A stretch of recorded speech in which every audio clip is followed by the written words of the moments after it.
To Anil physical education hub. ఈ రోజు మనం డిస్కస్ చేయబోయే టాపిక్ ఏంటంటే బాస్కెట్ బాల్. ఆ బాస్కెట్ బాల్ లో ఉన్నటువంటి లైన్స్ యొక్క పేర్లు, దాని యొక్క ఉపయోగం, దానికి ఎందుకు ఆ పేర్లు పెట్టి పిలిచారు అనే విషయం గురించి క్లుప్తంగా మాట్లాడుకుందాం.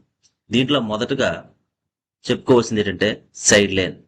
సో కోర్టులో పొడవుగా ఉండేటువంటి లైన్ ని సైడ్ లైన్ అని అంటారనమాట. ఓకేనా? అయితే ఈ సైడ్ లైన్ ఎప్పుడు ఉపయోగిస్తారంటే, మనం గేమ్ ఆడుతున్న సమయంలో ఎటువంటి స్ట్రగుల్స్ తప్పు జరిగినా, లేదా ట్రావెలింగ్ లో ఎటువంటి మిస్టేక్స్ జరిగినా, లేదా డ్రిబులింగ్ సమయంలో ఎటువంటి మిస్టేక్స్ జరిగినా, లేదా ఇద్దరు ప్లేయర్ల మధ్య స్ట్రగుల్ అయ్యి ఎటువంటి మిస్టేక్స్ జరిగినా, లేదా రూడ్ గా బిహేవ్ చేసినా, ఒకరికొకరు నెట్టుకున్నా, ఎటువంటి తప్పు జరిగినా ఆ జరిగిన ప్రదేశం నుండి దగ్గరలో ఉన్న సైడ్ లైన్ బయటకు వెళ్లి త్రో ఇన్ చేయవలసి ఉంటుంది. ఈ సమయంలో మాత్రమే సైడ్ లైన్ ని ఉపయోగించడం జరుగుతుంది. సో ఇలా జరిగేటప్పుడు ఏమవుతుందంటే, ఎవరి వల్ల తప్పు జరిగిందో ఆ ఆపోనెంట్ ప్లేయర్ కి బాల్ ఇచ్చి విత్ ఇన్ 5 సెకండ్ లో త్రో ఇన్ చేయమని చెప్తారు. ఇది సైడ్ లైన్ యొక్క ముఖ్య ఉద్దేశం. అదే విధంగా వెడల్పుగా ఉన్న లైన్ ని ఎండ్ లైన్ అంటారు, లేదా బేస్ లైన్ అంటారు. సో ఈ ఎండ్ లైన్ ని బేస్ లైన్ అని ఎందుకు అన్నారు అంటే, మొట్టమొదటిసారిగా గేమ్ స్టార్ట్ చేసేటప్పుడు మనం ఎండ్ లైన్ అంటే స్టార్ట్ చేస్తాం. అంటే బేస్ అంటే ప్రధానమైనది, అంటే గేమ్ స్టార్ట్ అయ్యేటప్పుడు పక్కాగా మనం ఎండ్ లైన్ యూజ్ చేస్తాం కనుక దీన్ని బేస్ లైన్ అంటారు. నెక్స్ట్ ఇంకెప్పుడు యూజ్ చేస్తాం? ఆఫ్టర్ గోల్ జరిగిన సమయంలో కూడా మనం ఎండ్ లైన్ ని ఉపయోగిస్తాం. కాబట్టి దీన్ని బేస్ లైన్ గా చెప్పుకున్నాం. ఈ బేస్ లైన్ మీద ఆల్రెడీ డిఎస్సి లో బిట్ రావడం అనేది జరిగింది.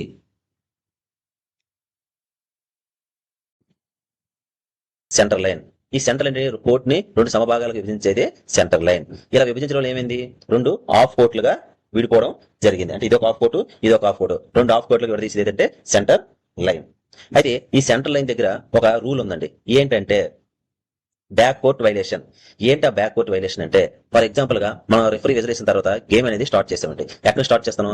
ఎండ్ లైన్ స్టార్ట్ చేసాం అనుకోండి. ఎండ్ లైన్ ఆఫ్టర్ గోల్ తర్వాత స్టార్ట్ చేస్తాం.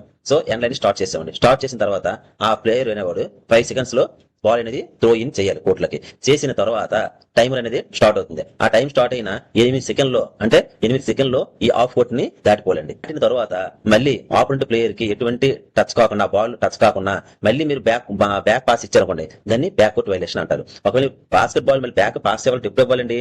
ఆపోనెంట్ ప్లేయర్స్ కి ఏదో విధంగా కాంటాక్ట్ అయితే బాల్, ఆ సమయంలో మాత్రం మీరు బ్యాక్ కోర్ట్ పాస్ చేయొచ్చు, కానీ ఎటువంటి టచ్ లేకుండా మీరు బాల్ అనేది వెనక్కి పాస్ చేయడానికి వీల్లేదు. అలా పాస్ చేస్తే దాన్ని బ్యాక్ కోర్ట్ వైలేషన్ అవుతుంది. ఆ సమయంలో ఏం చేస్తారు? బాల్ అనేది సైడ్ లైన్ వెళ్ళి ఆపోనెంట్ ప్లేయర్స్ బాల్ పట్టుకుని సైడ్ లైన్ వెళ్ళి మళ్ళీ గేమ్ స్టార్ట్ చేయడం అనేది జరుగుతుంది అనమాట. ఇది బ్యాక్ కోర్ట్ వైలేషన్. అయితే ఈ లైన్ మీద ఈ సర్కిల్ చూడండి, ఏంటిది? Centre circle. ఏమంటారండి? సెంటర్ సర్కిల్, లేదా జంప్ బాల్ ఏరియా అంటారు. అంటే ఏంటి జంప్ బాల్ ఏరియా? ఏంటండి?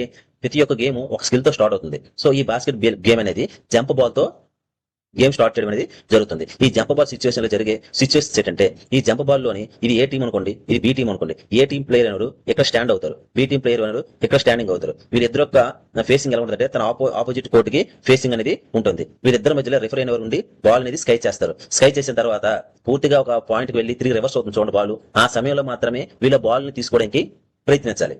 ఓకేనా? ఈ తీసుకున్న సమయంలో ఆపోనెంట్ ప్లేయర్స్ ఎవరు కూడా ఈ సర్కిల్ లోకి ఎంటర్ కారండి. అందరూ కూడా సర్కిల్ బయట మాత్రమే ఉండాలి. ఓకేనా? ఓకే, ఇది జంప్ బాల్ ఏరియా యొక్క విశేషం. ఈ జంప్ బాల్ సమయంలో ప్లేయర్ అనేవాడు టచ్ చేసేటప్పుడు డైరెక్ట్ గా గోల్ లోకి షూట్ చేసేటప్పుడు, ఇలా నెట్టేటప్పుడు డైరెక్ట్ గోల్ లో పడిపోయింది అనుకోండి, పడితే అక్కడ దాన్ని పాయింట్స్ గా కన్సిడర్ చేస్తారు. ఎన్ని పాయింట్స్ ఇస్తారంటే 3 పాయింట్స్ ఇవ్వడం అనేది జరుగుతుంది. మాక్సిమం అలా జరగదు. ఒకవేళ జరిగితే పొరపాటున పాయింట్స్ అనేది ఇవ్వడం జరుగుతుంది. అది సెంట్రల్ లైన్ యొక్క ముఖ్య ఉద్దేశం. ఓకేనా? నెక్స్ట్ ఇది చూడండి, దీన్ని ఏమంటారంటే డి ఏరియా. దీనికి బయట ఉన్న ప్లేస్ మొత్తం ఏమంటే డి ఏరియా అంటారు. ఎందుకంటే ఇది చూడడానికి డి షేప్ లో ఉంది కాబట్టి దీన్ని డి ఏరియా అని అంటారు. అదే విధంగా దీనికి ఇంకో పేరు ఏమిటంటే 3 పాయింట్ ఏరియా లేదా 3 పాయింట్ లైన్ అని అంటారు. ఎందుకు 3 పాయింట్ ఏరియా అన్నారంటే, మనకి ఆఫ్టర్ గేమ్ స్టార్ట్ అయిన తర్వాత ప్రతి ఒక్కరు షూట్అవుట్ చేస్తారు. షూట్అవుట్ చేసే సమయంలో ఈ డి ఏరియాకి బయట నుండి ఎవరైనా సరే షూట్అవుట్ చేసినట్లయితే, ఆ షూట్ చేసే సమయంలో గోల్ పడితే వాళ్ళకి 3 పాయింట్స్ ఇవ్వడం జరుగుతుంది. ఎప్పుడు? ఈ డి ఏరియాకి బయట నుండి, ఎక్కడి నుండి, ఇక్కడ నుంచి చివరి నుంచి ఎక్కడ ఏ ప్లేస్ నుండి చేసినా సరే గోల్ పడితే 3 పాయింట్స్ ఇవ్వడం జరుగుతుంది. కాబట్టి దీన్ని 3 పాయింట్ ఏరియా అని అన్నారు, లేదా డి ఏరియా అని పిలవడం జరిగింది. ఓకే, ఇది అయిపోయింది. మరి డి ఏరియా లోపల ఎక్కడి నుండి షూట్అవుట్ చేసినా 2 పాయింట్స్ ఇవ్వడం జరుగుతుంది. అందుకే దీన్ని 2 పాయింట్ ఏరియా లేదా ఫీల్డ్ గోల్డ్ ఏరియా అంటారు. ఏమంటే ఫీల్డ్ గోల్ ఏరియా. ఫీల్డ్ అంటే ఏంటి? ఇది కోర్ట్ లోపల మాట, లోపల భాగాన్ని ఫీల్డ్ అంటారు కాబట్టి ఫీల్డ్ గోల్ ఏరియా అని అంటారు అనమాట. ఓకేనా? ఓకే, ఇక్కడికి అయ్యింది. ఇప్పుడు ఇది చూద్దామండి. దీన్ని ఏమంటే ఈ మొత్తాన్ని బ్లూ కలర్ ఉన్న బాక్స్ మొత్తాన్ని ఏమంటే రెస్ట్రిక్టెడ్ ఏరియా అంటారు. అసలు రెస్ట్రిక్టెడ్ అంటే ఏంటి? కొన్ని నియమ నిబంధనలు పెట్టుకోవడం. అంటే మనం ఏ పని చేసినా కొన్ని రెస్ట్రిక్షన్స్ పెట్టుకుంటాం కదా. సో ఈ ఏరియాలో ఏం జరిగినా కూడా కొన్ని రెస్ట్రిక్షన్స్ ఉంటాయి. ఆ రెస్ట్రిక్షన్స్ ఏంటో చూద్దాం. ఫర్ ఎగ్జాంపుల్ గా దీన్ని ఏమంటే ఫ్రీ త్రో లైన్ అంటారు. ఏమంటే ఫ్రీ త్రో లైన్ అంటారు. ఈ ఏరియా ఏమంటే ఫ్రీ త్రో సర్కిల్ అని అంటారు. అంటే ఈ ఫ్రీ త్రో సర్కిల్ ఎప్పుడు ఉపయోగిస్తారంటే మనం గేమ్ ఆడుకునే సమయంలో ఎటువంటి మిస్టేక్ జరిగింది అనుకోండి, ఆ జరిగిన ప్లేస్ ని బట్టి మనకి ఫ్రీ త్రోస్ ఇవ్వడం జరుగుతుంది. ఆ 2 ఫ్రీ త్రోసా, 3 ఫ్రీ త్రోసా, 1 ఫ్రీ త్రో అనేది ఆ ఏరియా బట్టి మనకి రెఫరీ చెప్తారు. ఆ సమయంలో ప్లేయర్ ఇక్కడ నుండి షూట్అవుట్ చేయడమే జరుగుతుంది. ఈ షూట్అవుట్ చేసే సమయంలో రిమైనింగ్ పర్సన్స్ ఎవరు కూడా తనని డిస్టర్బ్ చేయకూడదు అని ఒక రెస్ట్రిక్షన్ పెడతారు. అవునా? సో అందుకని ఎవరు కూడా తను షూట్ చేసే సమయంలో ఎవరు డిస్టర్బ్ చేయరు, అతను ఫ్రీగా వేసుకుంటారు. సో ఏదొక రెస్ట్రిక్షన్. ఓకేనా? నెక్స్ట్, ఈ షూట్ చేసే సమయంలో మొత్తం 6 ప్లేయర్స్ ఈ ఏరియాలో ఉంటారండి. ఏ టీం ఒక 3 మెంబర్స్, బి టీం ఒక 3 మెంబర్స్, రిమైనింగ్ పర్సన్స్ అందరూ ఎక్కడ ఉంటారండి? బయట ఉంటారు.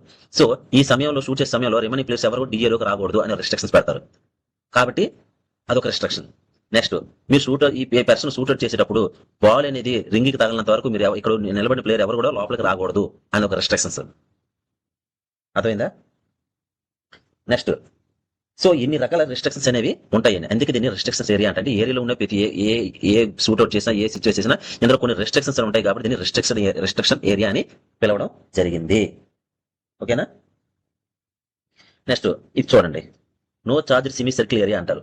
అంటే ఇక్కడ నో చార్జ్, ఇక్కడ అంటే ఇది రింగ్ అండి. ఈ రింగ్ కింద ప్రతి ఒక్కరు కూడా ఎటువంటి స్ట్రగుల్ చేసుకోకూడదు. ఎందుకంటే ఇక్కడ రింగ్ కింద చాలా బాస్కెట్బాల్ ప్లేయర్స్ అందరూ కూడా చాలా 7 feet హైట్ లో ఉంటారు.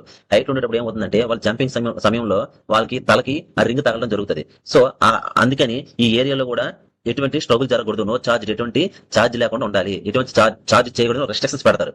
ఓకేనా? ఇక్కడ బోర్డు ఉంటదండి. అవునా? ఈ రింగ్ మీద బోర్డు ఉంటది. ఆ బోర్డు మీద ఒక రెక్టాంగిల్ షేప్ లో ఒక బ్లాక్ కలర్ తో ఒక టార్గెట్ ఏరియా ఉంటదండి. ఓకేనా? దాన్ని టార్గెట్ ఏరియా అని ఎందుకన్నారంటే మనం షూట్అవుట్ చేసేటప్పుడు కంపల్సరీగా ఆ టార్గెట్ లైన్ కి అనేది బాల్ టచ్ అయితేనే కంపల్సరీగా గోల్ అనేది పడుతుంది. అలా కాకుండా ఆ లైన్ టచ్ కాకుండా ఇంకెక్కడ తగిలినా సరే బాల్ అనేది గోల్ కాదండి. అందుకే అన్నారు టార్గెట్ ఏరియా. మీరు గురి చూసి ఆ లైన్ లో కొట్టండి, అది అలా కొడితేనే మీకు గోల్ పడుతుందని దానికి ఆ పేరు రావడం జరిగింది. అందుకే టార్గెట్ ఏరియా అని అన్నారు. సో ఓకేనా? Thank you.